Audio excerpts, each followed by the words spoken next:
So I was going to dress up and film a video today, but it is pouring with rain and I just can't be bothered to get dressed up because it's stormy winter weather, and I just feel like staying in my PJs and listening to the thunder and rain and reading. So I'm going to be doing my September wrap-up dressed like this. Hi everyone, it's Jade from Boho Bookworm.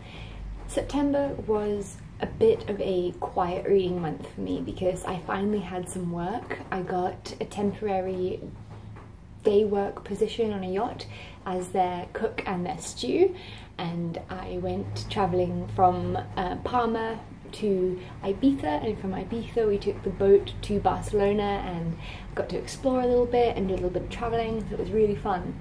But because of that work I didn't read as much as I had done the month before, which was an amazing reading month for me. I only managed to read 4 books.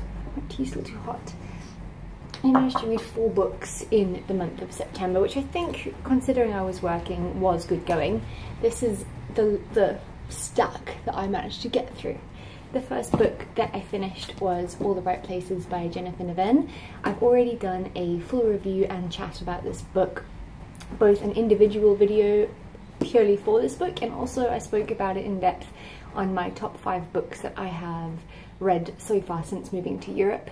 But just like to give you a brief idea of what this book's about, it's about 2 teenagers called Finch and Violet, and they are both feeling quite suicidal. They meet on top of the school bell tower and they are both contemplating jumping off. The 2 of them start this relationship, and it's just how, you know, they help each other, they fall in love. It's first love, it's beautiful, it's gorgeous.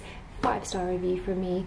Go and check out the full review, I'll link it down below because, oh, I just love it. The second book that I finished, I think the second book I read was Maybe Someday by Colleen Hoover.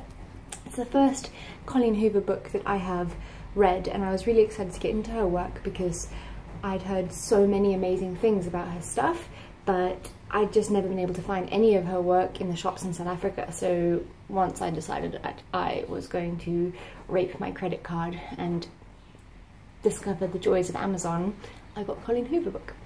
Maybe Someday is beautiful. It definitely wrenched my heart out, but in a good way. I think I was expecting a little bit more from Colleen Hoover's writing in general, but I did enjoy the book. It's about this boy, what's his name? Ridge.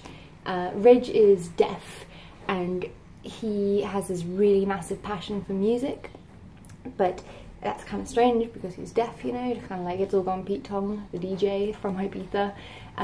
So this chick called Sydney, she on her birthday finds out that her boyfriend and her best friend are shagging each other and she has nowhere else to go, so her neighbour type thing, this Ridge from like across the courtyard in the block of flats they live in, he kind of like takes her under his wing, and then he discovers that she has a really big talent for writing music, so the 2 of them start working on music together. But he can't hear the music, so I mean it's really beautiful how they describe it. He's got to like put his ear up against her chest or her throat, or you know, he's got to try and like feel vibrations, and it's just gorgeous how he has this massive passion for music and how he deals with not being able to hear music. It's a beautiful, beautiful story, also about love. But the thing I loved most about it is that there is, I know that this is a bit weird, but I like love triangles in books. A lot of people don't, but I do. And Ridge actually has a girlfriend who is also deaf, and he starts to struggle because he's starting to develop feelings for this other girl called Sydney who he's writing music with, and it's the battle about the morals and what to do and, you know, fighting attraction. And I really loved it. I think I gave it a 4-star review. Then I picked up Paulo Coelho's Veronica Decides to Die. Maybe I was too quick in going back into a book about suicide after reading All the Right Places, but I didn't really enjoy this book as much as I wish I had. I only gave it a 2.5-star review on Goodreads. It's about this 24-year-old Slovenian woman, and she takes a whole bunch of sleeping pills and tries to end her own life, but ends up failing, waking up in hospital and realising that she's damaged her heart to such an extent that she's got, I think it's a week to live, and it's how she spends that last week of her life, how she explores her sexuality and her personality and discovering things about herself that she never knew. And I mean, that sounds really intriguing to me, but out of all of Paulo Coelho's work that I've read, this is my least favourite, and I just think that no, I didn't like it. I'm sorry. If you're a fan of Paulo Coelho, I would suggest, yeah, give it a read, because, you know, it's him, and you can't not read his work, really. But definitely not my favourite out of what he's done. Then I decided, oh, sorry, I just had scrambled eggs and smashed avocado for breakfast. Then I decided I needed something really light-hearted and funny, and what better than Marian Keyes. I got this book from the Universal Bookstore, a bookshop in Mallorca that is actually full of English books, so I'm very excited about that. And this book is not a novel of hers, it's more of like a whole bunch of articles that she's written and journal entries over the years, some of which have been published before in magazines such as Marie Claire, and it's just articles on beauty products, travel, her interests, her family, her life. It's hilarious, and on many occasions while I read this book I was giggling away, laughing, smiling, and I think people often wondered what the hell I was reading that was so funny. But Marian Keyes, like, she never disappoints you. If you need a laugh, this is what you need to read. So yeah, I think, what did I give this?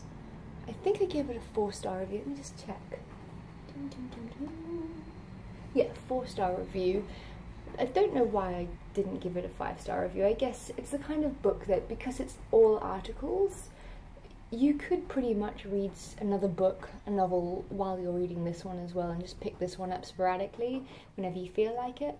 I decided to read the entire thing in a couple of days, so I don't know, maybe I pushed it a little bit too much, but I did enjoy it, and I love Marian Keyes. She is amazing, and I just love her as a writer. So yeah, they are the 4 books that I read in September. October so far has been very slow, but I will chat about that when it's time for my October wrap up, just a little while away. See you guys later. Bye.